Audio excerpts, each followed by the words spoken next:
And then that's where it becomes really powerful because now your team, they know how to lead, they know how to train.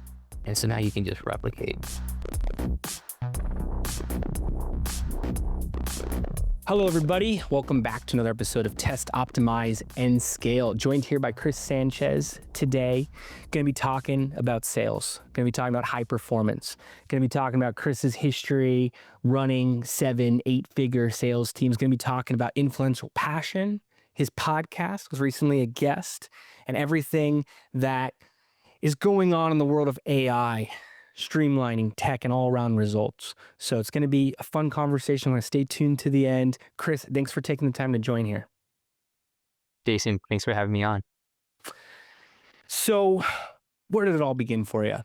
I imagine it wasn't overnight. You were managing these 7, 8-figure sales teams. Where did your career path begin? How did you then lead into the podcasting world from there? Yeah, I can tell you like the 3-hour long story or like the 3-minute story. So I think I'm gonna opt for the 3-minute story. All right, bring it. I think I started sales when I was in high school and I didn't know. Mm-hmm.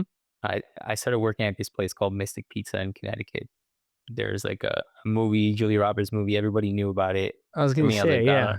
I had no idea what this was, right? And one thing I learned as a busboy was that if you gave better service to the waitresses, you would make better tips. Sure.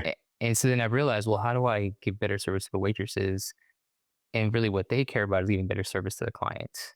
Yeah. And so then I realized like, okay, so if I'm clearing off plates, that leaves more room to order more. They have a better experience. They're having more fun.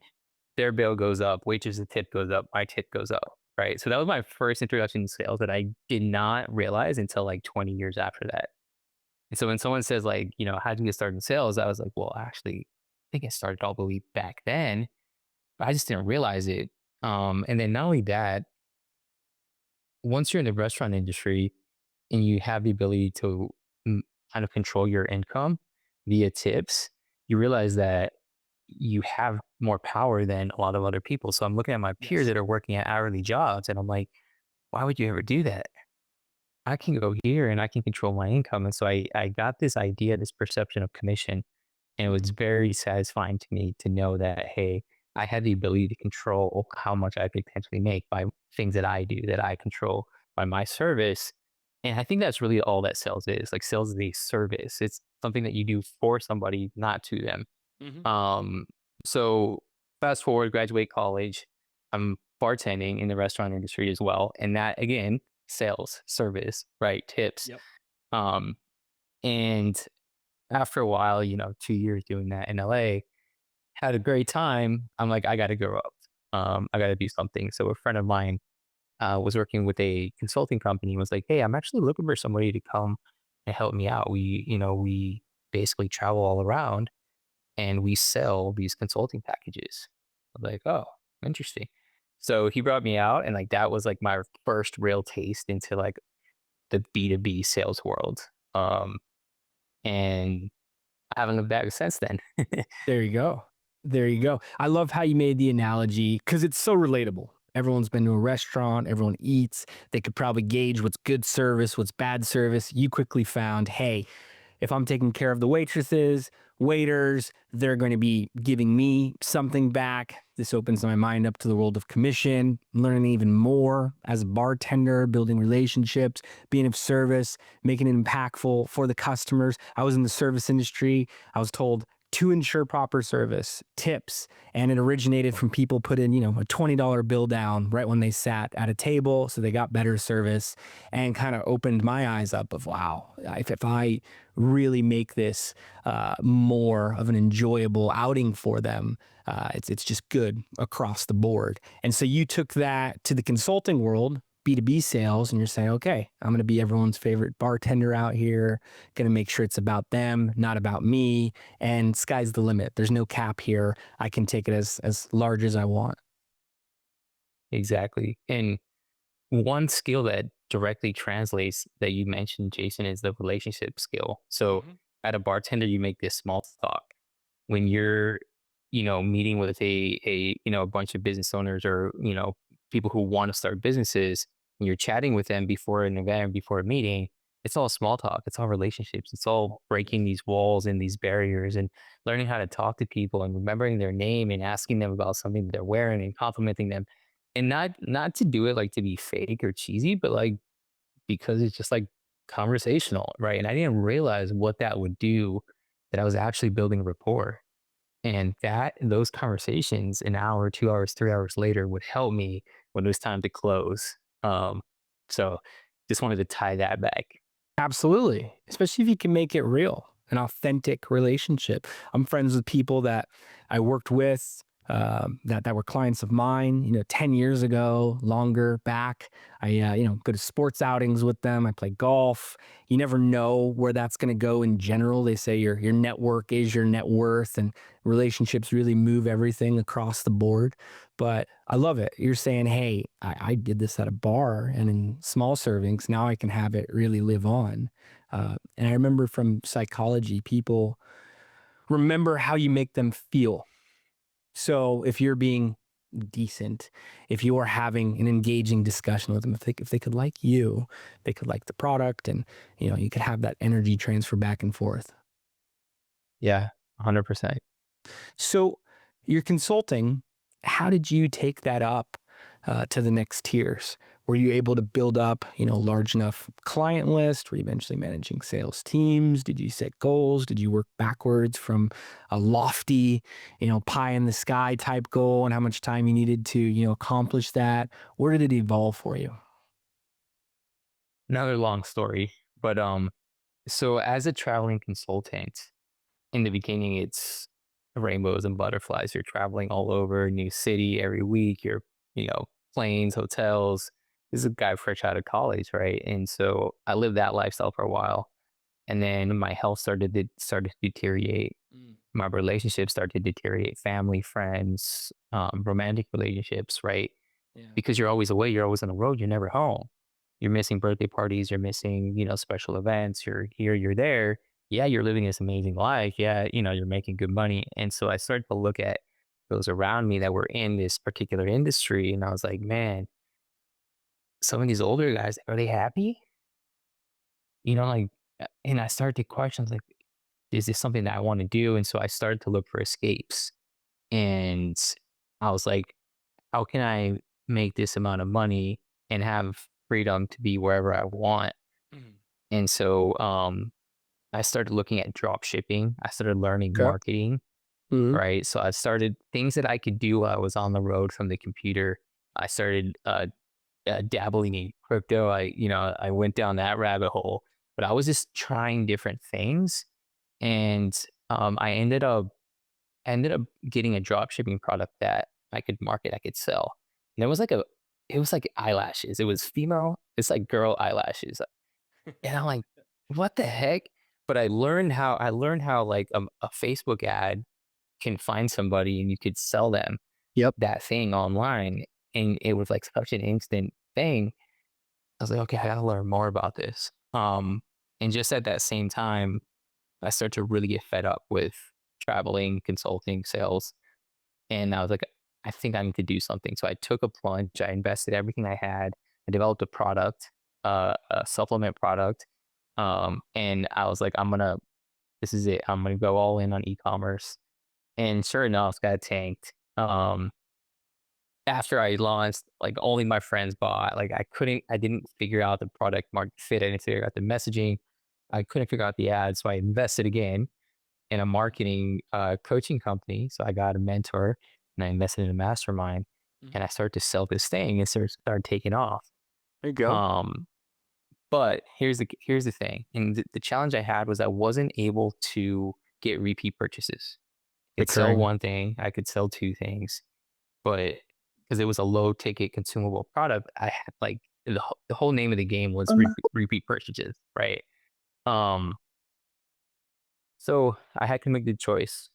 Do I cut this, to cut my losses, or do I like double down? And I just didn't see the evidence I needed to be like invest in another batch of inventory.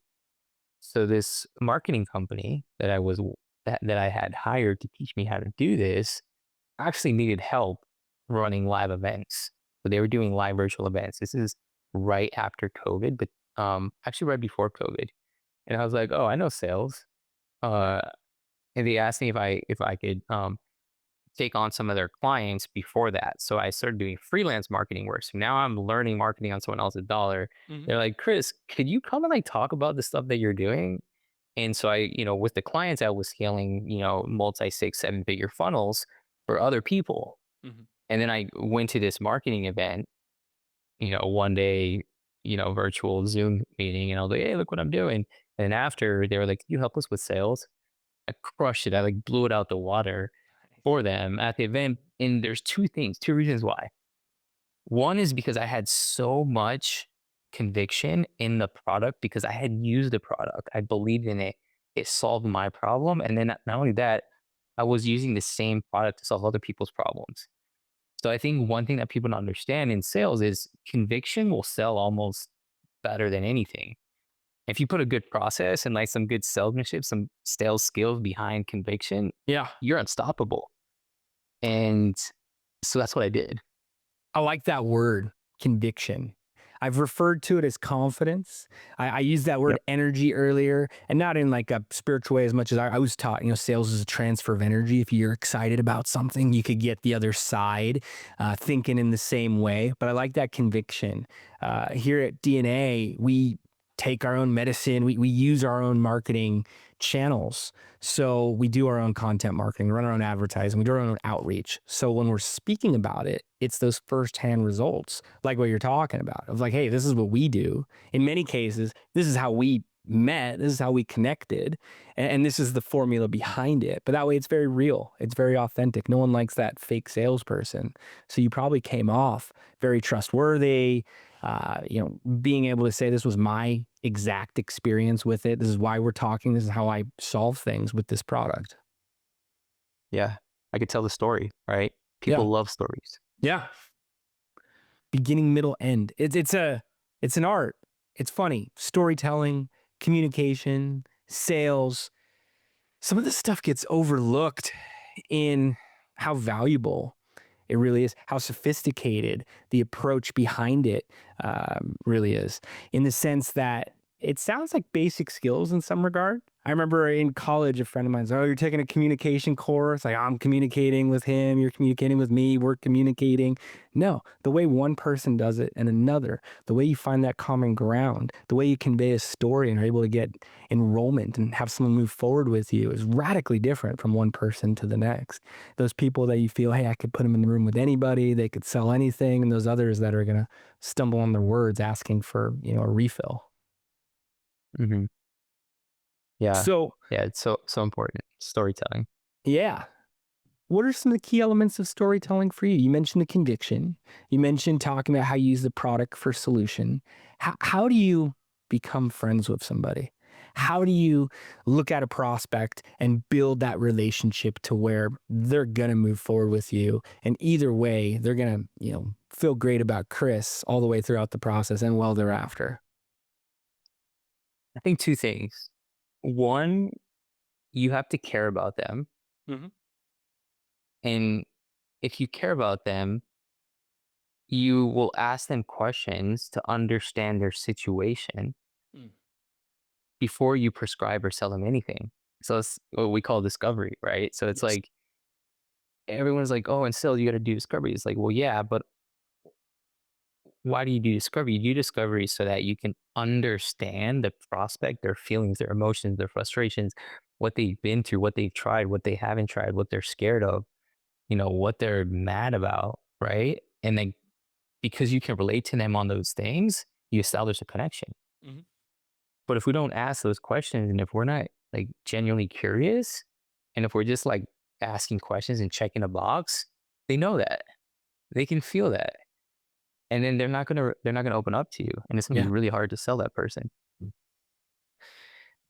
Asking questions. People are going to remember what they say more than what you say as well. And like you mentioned, you're then able to relate the material. You're able to personalize it for them in a much more customized fashion. Yeah, yeah, exactly. And it's like we're not selling anything. Like they're selling themselves on why they need or don't need the solution that you have. Mhm. And it's like if you ask the right questions, you can open up the doors and they can start seeing hey, that might be a cool door to go check out. Can we go that way? You know, and it's like, Yeah. hey, we just opened it. We just opened it for you. Like you can choose left or right. It helps in the follow up as well, because then you're able to throw back things that they've said. I'm a Dodgers fan. I talk about it. If someone's following up with me about the Dodger game last night, I feel like it's a friendly conversation. My guard's down. I'm much more likely to reply to their email or their text message or whatever it is. I find that to be one of the toughest parts about sales, about marketing. I was mentioning earlier, marketing is, sales on a mass level. That lower funnel, the closing process, if you will, how have you been effective there? Especially when people aren't getting back to you. What have you been able to do that's made the difference? So this is after you made an offer or proposal to work with somebody, Yeah. and then on that call, we don't I'd come say to a more of decision. them not responding, meaning, a week goes by. It's not that they're not responsive. They're just not really getting back to you in that moment. You got to throw something at them or, whatever it is that, they're going to get back to you, but they're slow. What have Yeah. you found to be the most effective in those situations?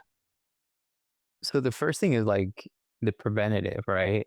How do we prevent it? Not how do we cure it? So bam, fam, book a meeting from a meeting, right? So if you talk to Yeah. somebody and at the end, you can't for whatever reason come to a decision to push go right then and there, then always book the next meeting. Mhm. And if they're not willing to book the next meeting, you got a deeper problem, right? They're not serious about the solution, and there's an objection that you're not aware of, or they're not open to expressing to you. And so if the prospect won't book that meeting, you got to tackle that. Like that's an obstacle you got to take head on because probably you'll get ghosted after. So that's like the first thing is book the meeting or find out why they're not going to book the meeting. Bam, fam. I like it. Bam, bam, book a meeting from a meeting, right? Um, Second thing is like, okay, I've been a rep for many, many years. There have been times where like I know I should have booked a meeting, but I didn't book the meeting for whatever reason. We're in a rush. I had another call and I'm already 2 minutes late. Or, I believe the prospect. The prospect said, hey, I'll get back to you next week. Send me some details. I'm like, all right, cool. I'll send you the details. Um, for me, it's always the shorter follow-up that you can hit and always elicit a question. So I'm not going for the sell. I'm going from, hey, you mentioned that, you know, you've been struggling with churn on your sales team, like your sales reps are turning over often. Is that still an issue? And I'm just leaving it right there. Not like, hey, what do you think about the proposal I sent over? Because like we're going straight for the sell. So it's like if they're not responding, you just need engagement. And Mm. like a lot of people go directly for the sale, and I'll say just get that engagement. Like get them to respond to something.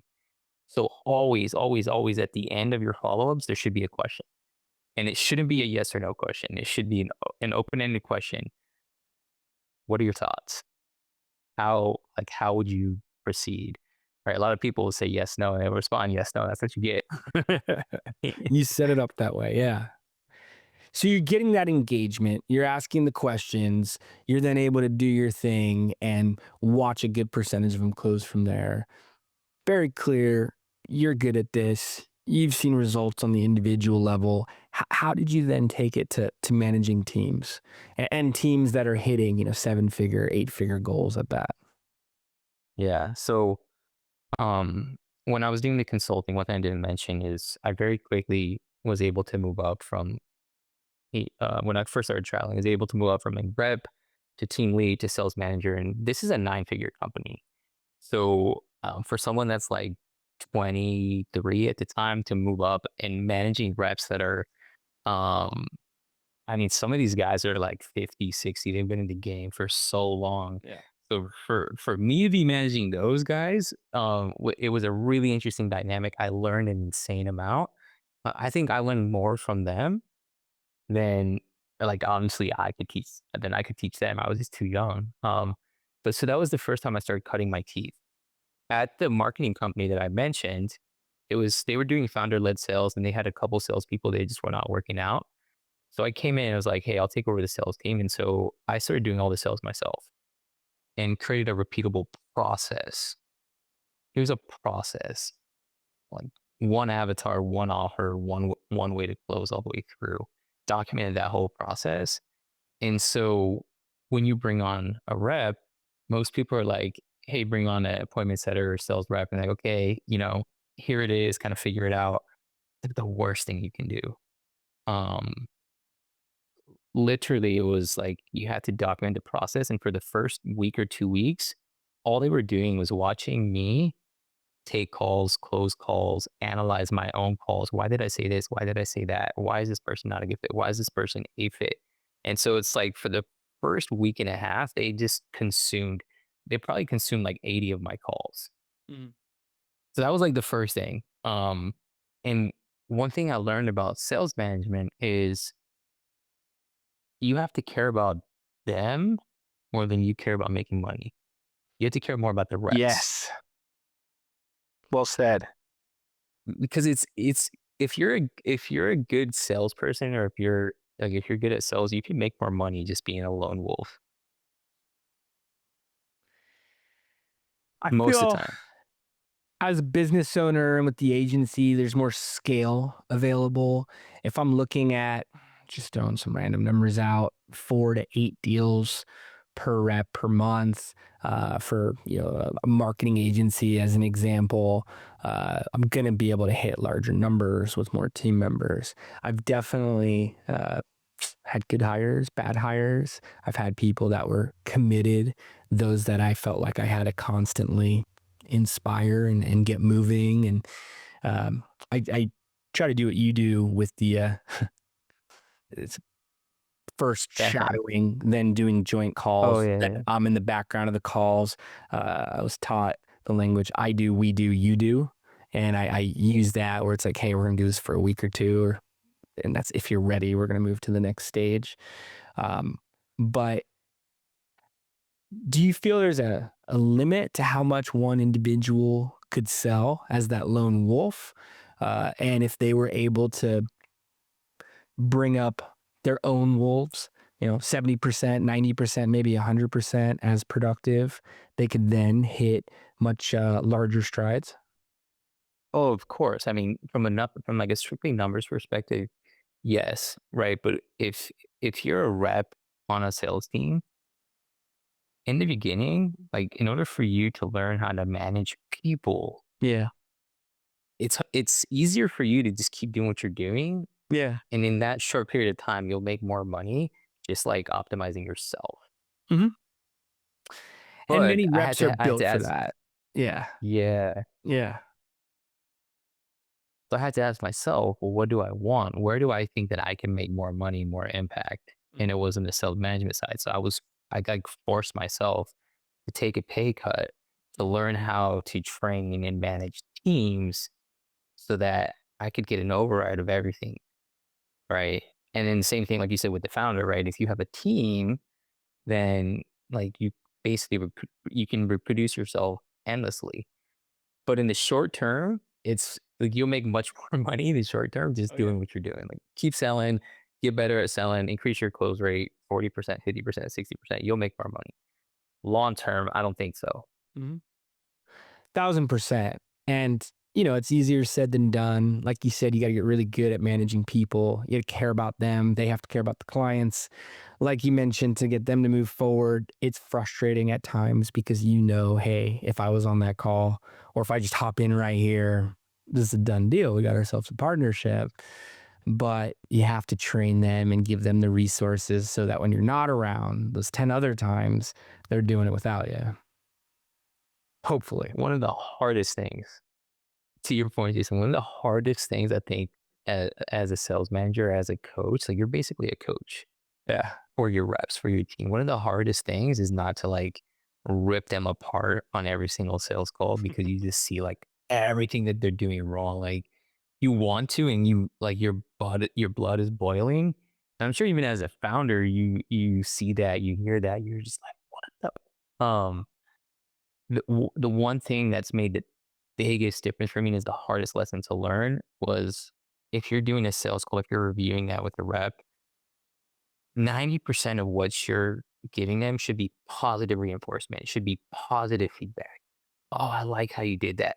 That right there, that was great. Mm, great intro, great pitch, great discovery, great. Like you're positively reinforcing all the good behaviors, right? So that they'll remember that.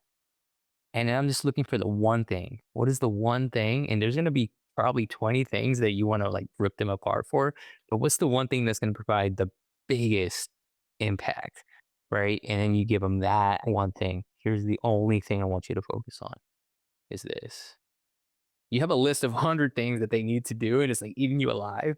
But to tell them one, it's the hardest thing to do. But if you can master that skill, like positive reinforcement will ramp up and will train reps faster than like just beating the shit out of them.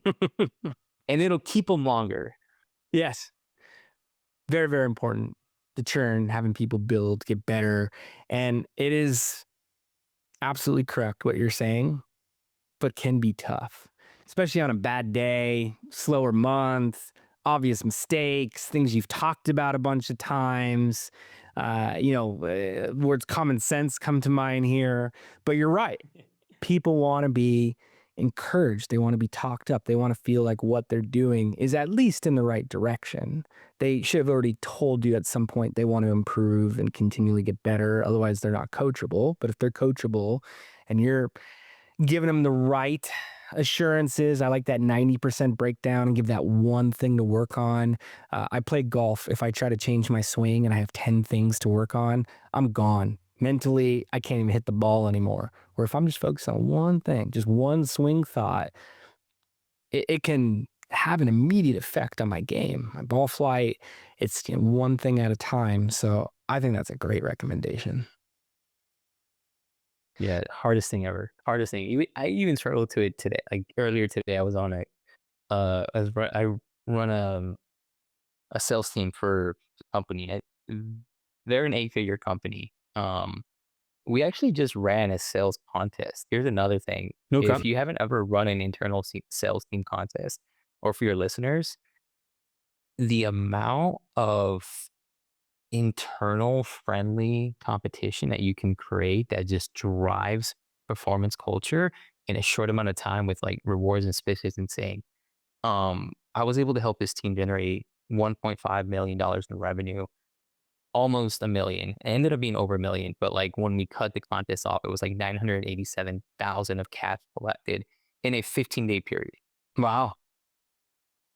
15 days, beginning to end, like massive sprint.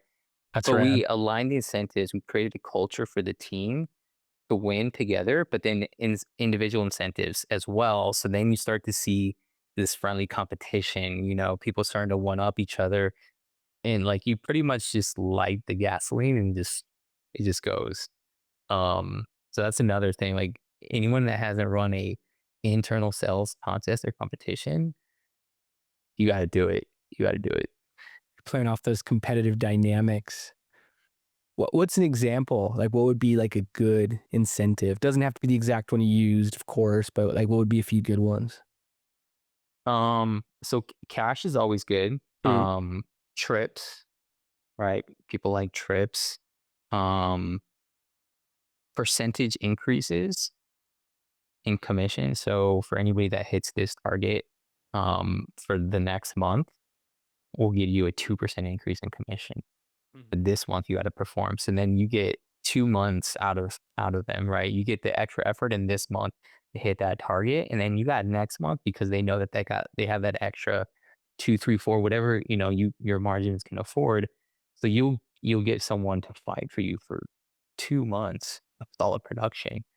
And like what happens is during those 2 months, you start to create behaviors and you start to create habits, and you raise the floor of like what the standard is. So I think that's one thing. And this competition that we did, it was a cash bonus, a team cash bonus plus individual cash bonuses. Team and Um, individual. I like that. It's yeah, like a workout that's the buddy. key. You can't let them It down. has to be. Yeah. Yeah, exactly. Yep. And then we tied specific, because as a sales rep, I don't know how much time we have, but like we hate doing admin. Okay. Like sales reps, they CRMs, yeah. CRM notes, not like it's like, oh my God, like I gotta do this, right? Um, but that works. It requires you, it forces you to focus on your numbers. How many calls did I take today? How many offers did I make? How many did I close? How much cash did I collect? Why did this deal close and this deal didn't? Where could I have improved? So when you take the time to actually do a self-assessment at the end of the day, every single day, you start to like data, right? It's like marketing. You start to create this database of all of your inputs and the outputs, and you can start to see where there's patterns and where things are not aligning. So I made that a part of the requirement was that like during this period of time, like anyone who doesn't do their report and submits it late or does it on time or does it half-ass, you're out. You lose it not just for you but for the whole team. Mm. So it's like if there's some behavior in your team that you want them to adopt, stack it with something like this so that you can get, performance and habit changes or adoption or system. Anytime you're adopting a new system, stack it with a contest. Yeah. I like the mid-funnel metrics. We have a weekly sales meeting where we go through, how much outreach, how many calls, how many discovery call, proposal review call, agreement review call, contract signed, how many contracts went out. It gives me an indicator of what's to come. I could prep with account managers if we're doing a high volume of launches. It shows a sales rep who didn't get any deals for a small period of time. Hey, there's actually a lot happening and a lot of low hanging fruit. I really base it off a similar type of discussion we have around advertising campaigns of, all right, what are we bidding on for impressions? How many impressions, clicks, click through rate, cost per click? And a lot of media buyers kind of overlook these metrics before getting into the conversion metrics. I mean, I'll tell you right now, if I'm able to cut the CPM in half and reach the same audiences, my return on ad spend is going to be twice as high at the end of the day. Same thing if I'm able to double the click-through rate with stronger creative. And, you have to test different things out. It doesn't just mean, lower CPM or lower CPC is going to work, but being able to do work at those upper, openers, discovery, couple weeks later, what have you, depending on the sales cycle, more contracts are coming out the other side. I found reps don't always like talking about it, let alone the organization. And like you said, the admin, and even if there's tools to spit it out, if they don't have a connection to the numbers, it kind of, it's like 2 steps forward, 1 step back. But if you're able to build off of that and looking at it long term and set some of those mid funnel goals, I'm thinking of a sales contest as you're talking about this with my account managers and, lead generation. So like mid funnel, because they can bring stuff in from their networks and past clients and what have you. But these are great ways to look at it. Again, really like that team aspect because you don't want to let the team down. You can make excuses for yourself, but if you know, hey, you're going to leave your workout buddy at the gym without you, or I've seen health challenges like this where you have to keep up with everything you're working on, everything you've committed to for the month. Otherwise your team's going to suffer. These are great. The accountability. One of the things that I do, Jason, like a lot of founders that have like 7-figure teams are trying to go to 8, they're running maybe a once a week sales meeting, which is fine, right? I run once a week sales meetings. I run daily huddles. Yeah. And then I do end of day reports. Good. So it's like one of the things that some of the companies that I work with, I'm like, okay, we have a week between like when it's like time to be accountable, um, which some people can handle that, some can't. Yeah. And literally by just implementing like a 15-minute, 30-minute huddle daily where we just run through the numbers Structured. without doing anything, you force somebody to be accountable. They have Yeah. to show up to be accountable to everybody on the team, not just themselves, right? And so like that alone, like what you measure, what you focus on, inevitably you're going to start to see the improvement. And if you don't, then maybe it's not the right seat for this person. Yeah. Yeah. We do daily huddles. I've seen clients do these different formats, and at times it wasn't, a set agenda. They're kind of small talk, spending the time and not looking at how the levers are being moved and the contrast from one rep to the next. I really like that EOD report. And again, I know some people avoid it. And They're gonna hate it. They'll hate it. But but the adoption is key. when the results come through, they appreciate it. Yeah. Yeah, it's like the high performance thing. You're like a sports guy, right? So growing up, if you're picking teams, right, you're playing a scrimmage or like pickup game, you're picking teams. You never want to be the one that's picked last, right? Like there's always like this, like, oh man, gotta take this guy. The Stigma. same thing happens on sales teams, Yeah. right? And so like on a team, we're just as good as the lowest guy. And if that guy isn't willing to work and bust his butt to level up, then like he's gonna bring everybody down. That's a good way to look at it. I haven't, heard it put in the same way. And I for sports, but not for sales teams, not for companies as a whole. So I think it's a good recommendation. What other recommendations, what other insights would you have for a founder, maybe sales manager, chief revenue officer, marketer who's tuned in? What would you recommend for them to test out towards their own growth? I've heard answers recently, with AI. I've heard some shortcuts that I don't know if will produce for everyone around that as well too. Sometimes just good fundamentals. What would you encourage listeners, viewers to do to test towards their own growth? So that's hard to say because it's like depending where they're at. But I think one of the biggest things that you can do is to do live call reviews with your team. Live Live call overviews. reviews. Live call reviews. Yeah, live call reviews with your team. Because what happens is as sales reps, we figure something out and then we we're like, oh, we just have to do this same thing all the time. And then that gets boring because if you think about it, you're saying the same thing 5, 6, 7 times a day, 5 times a week, right? 25 days out of the month. Yeah. And it's so easy to be like, I think I could take this shortcut. Let me just go around. Let me just try and go straight for this. And you miss it. And before you know it, you're like all the way in left field. And then you're in a rut or your team's in a rut. And if you're not reviewing calls every day, like as a sales manager, your responsibility literally is to QC. It's literally if 80% of your day is not reviewing your team's calls and giving feedback, you're doing something wrong. Like that's literally the definition of the job. It's not what shiny CRM. It's not like what is this new AI tool that we can implement. Yeah, there's AI tools that will help you do the call reviews. But the way I think about it is the AI tools will allow me to do more call reviews so I can spot the ones that I need to look at with my eyes, with my ears. So that would be my one piece of advice.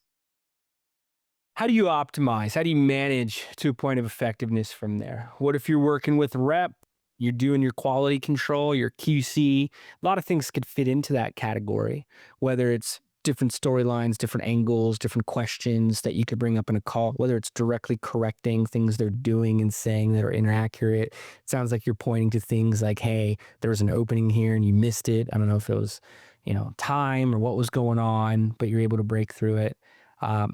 If you're working with a rep and you're giving them these recommendations, a couple weeks go by, month goes by, you don't want to give up on the rep. Everyone can go to, hey, they're not a right fit. Let's get them out of here. You've seen traits. You've seen results that warrant you to continue to invest time into them. What would you do from there? How would you optimize? How would you get it to the point where they're working? Could even be a good rep, just, in a bit of a slump. Yeah. One is like document everything. Right. So the calls that we have, the huddles, like I'm always taking notes and sharing the notes. And so we have documented patterns, right? So we can start to see like, hey, this piece of feedback has been given to not once, not twice, 3, 4, 5 times. And then one-on-ones with the reps. And you need to have a level of trust with them so that they're open to open up like about what's going on with them personally, which means you have to care about them, which means the one-on-one can't be about what's going on with these numbers, right? It has to actually be about them. So I always start with like, hey, how are you feeling? How are you doing personally? What are your goals? Are we moving towards your goals? Why or why not? And then how do those goals relate to the company goals? Which then probably is going to be that little hole in the numbers, right?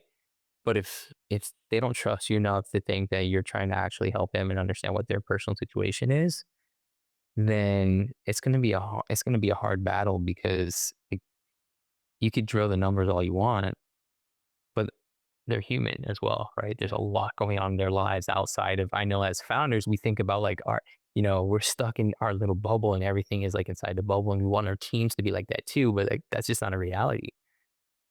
So seeing what's going on with them personally, um, temp checks, one-on-ones, I think you can start to build that relationship and then just genuinely care about helping them achieve their goals. Then you can have the hard conversations because you have trust. And it's always like, hey, can I point something out?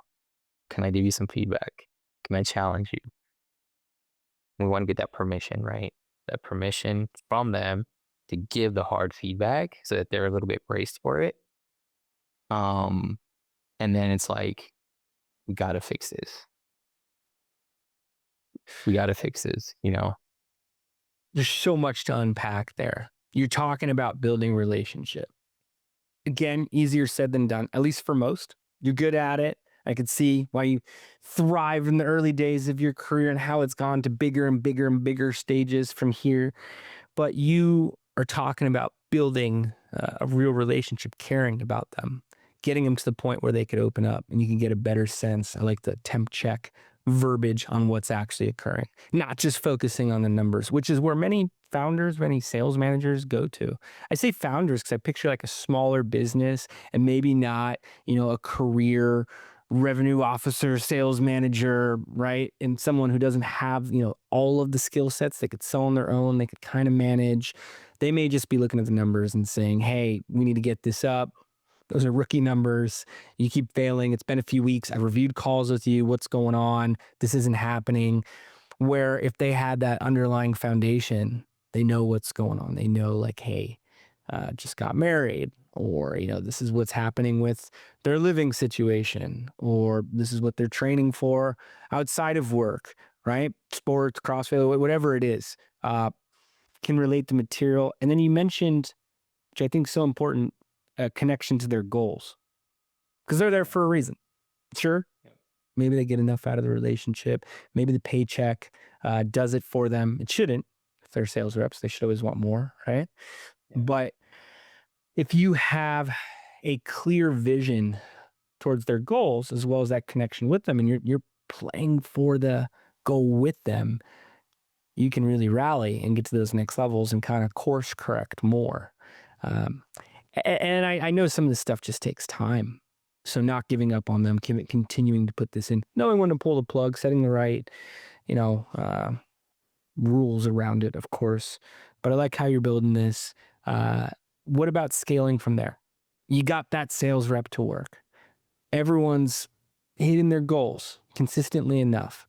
How do you take it to the next levels from there? How do you do it without going through burns and expenses and marketing and this and that and lead generation and tools? How do you actually scale in a noticeable, impactful way? Even, let's say, take on more market share. Yeah. So a couple things. When you bring on your first few reps, you document every single piece of the process. That becomes your training library. And part of the training library is, here's the standard, here's the expectation from the very beginning. I think a lot of times people will set bars later on once they've hired, and you try to keep moving the bar up, and it's like, that's really hard to do. When you have like, hey, this is proven, this is validated, we've done this multiple times, this is our minimum standard, this is what the best in the team can do, and you have a process for that, it's rinse and repeat in terms of teams, right? So you can start to create pods, right? So amongst those teams, for a sales rep to stay with you long term, they need to see that there's a long-term path for them to move up inside the company, right? So setters can go from setters to setter leads. Setter leads can go to like setter team leads. that are team leads have the ability to move into a closer role, and they can be a low level, maybe picking up the scraps, but they have the ability to learn to gain more skills to advance. So I think of it, there's a lot of different ways, but I think of it as creating pods inside of your sales team. And then you have pods that can also create friendly competition amongst each other, Yeah. right? And then you have leads that can take off some of the QC from the chief revenue officer, right? So if you have a closer team lead and a setter team lead, they can do a lot of the call reviews. They can do a lot of the call analysis and feedback loops, and you could QC their QC, right? So you can quality control what they're doing, the coaching that they're giving, right? And so eventually you basically start to breed leaders. And then that's where it becomes really powerful because now your team, they know how to lead, they know how to train. And so now you can just replicate, right? You can just multiply. So that's the first thing. And then on the marketing side, one, having like the ability to like scale leads low consistently, because the worst thing for a sales team is to go from like, hey, we have, a steady flow of leads to like no leads. What the heck? Everyone's freaking out. So like having consistent lead flow, and then having your reps also do their own, like having them hunt for their own on the side. So not like you want to give them enough so that they have lead flow, they can convert those leads, but you don't want them to forget what it's like to have to generate leads, and so that they'll respect the leads that you're giving them, that you're spoon feeding them from ad dollars, right? Mhm. So every once in a while, or just make it mandatory, like 10% or 20% of your time is actually on self-generating your own Self-gen. leads, yeah, self-generating your own calls, your own leads. Because if you do that, your skills are always going to continue to be sharpening. You're going to respect the leads that your setting team is passing over to you. You're going to respect the leads that the company is paying money for, Yep. whether it's time, whether it's money, energy, efforts, whatever it is, Ads. to keep coming. Ads, yeah. So I think that's really important. And if you can create leaders and a direct path inside of a sales team to become a leader, people will stick around a long time. Mhm. Absolutely. That's how these companies are built. I love the QCing the QCer. That's it's something that I don't think is part of the practice in many organizations. The self-gen, I haven't heard that term before. It's something we do. We're all saying, okay, X amount of your leads for the week need to come from your own outreach. And for the same reasons, they need to respect what the setters are doing in terms of outreach, what the organic leads coming to the site are being presented with, and really, valued around anything, paid for with advertising or from an event or conference with budgets around it. So many great tips here, so many great ideas, and a lot of it's transferable as well too to marketing and being able to have your marketing team set up accordingly. But sales, it's directly tied to revenue, directly tied to growth, directly tied to obtaining more market share and hitting goals across the board. I can see why you're able to lead these teams and consult and be of so much value. Thanks. It's something, seeing teams grow and develop, I think is something that it's so cool to see Mhm. and witness. It's like these little transformational moments. Yeah. So yeah, thanks, Jason. Chris, it's been a pleasure to have you on. As we begin to wrap up here, where is the best place for the audience to go to learn more or even get in contact with you after seeing this, after hearing the episode? And what's the final thought you want to leave them with today? Um, well, final thought. I think as business owners, as founders, we're so passionate about the things that we build and create. If we learn how to influence with that passion, not sell, right? If we can use the passion to influence, I think we can create better sales experiences for our clients, our customers. We can create better sales processes for our team so that they can be successful. We can create better processes to create leaders inside of our companies. And so if we're always looking for like finding the passion and really feeling that, I think that like we can, as as entrepreneurs, we can just do so much more. Instead of being frustrated, 'cause I know having sales teams can be frustrating. I know sales can be frustrating for some. So I'd say just find a passion and like really try to think about how can I use that to influence my not just my clients, but my teams, Mhm. right? Because we're selling our teams on why they should be selling for us. And if we don't have the passion, then like, they're not going to believe it. So that's the first thing. You can find me on LinkedIn. So Chris Sanchez dash IP. So Chris Sanchez IP influential passion on LinkedIn. Happy to connect with anybody. Awesome, and highly encourage everyone to take Chris up on that invitation. Reach out. Don't be bashful. Chris, I share that same passion of being able to be influential with your passion, being able to hit goals, being able to say, "Hey, month one, quarter one, half year, 3 years ago, here's where we're at today." I agree. There's few things that are as rewarding in business. So awesome to hear of how successful you're on the front lines, and thank you for laying out the formula for us. Appreciate the time, and for everyone tuned in, we'll see you next time. Thanks so much. Take care.